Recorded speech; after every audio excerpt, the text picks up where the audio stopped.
नमस्कार मैत्रिणींनो, तुमचं खूप सारं स्वागत या चॅनलमध्ये. आज आपण बनवणार आहोत शेंगदाणा चिक्की. चॉकलेटचा हट्ट करतात तेव्हा तुम्ही ऑप्शन म्हणून वापरू शकता.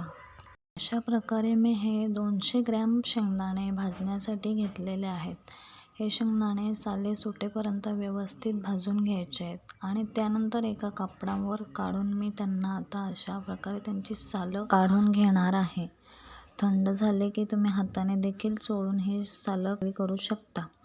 आता सालं चोळून शेंगदाण्याच्या पूर्ण पाकळ्या करून घ्यायच्या आहेत.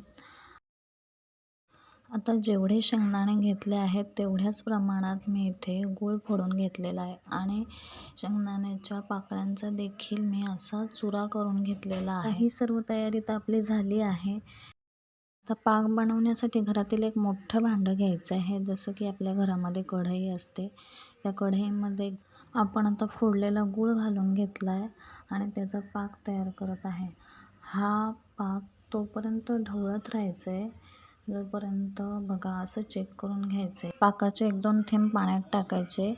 कडक वाटत असेल तर आपला पाक व्यवस्थित तयार झाला आहे आणि लवचिक असेल तर तो अजून ढवळत राहायचा आहे. आपला पाक व्यवस्थित तयार झाला आणि त्यामध्ये मी आता शेंगदाण्याचा हा चुरा घालून घेतला आहे. आता 2 ते 3 मिनटं हे मिश्रण आपण व्यवस्थित मिक्स करून घ्यायचं आहे. बघा अशा प्रकारे ढवळत राहायचं आहे, व्यवस्थित मिक्स करायचं आहे.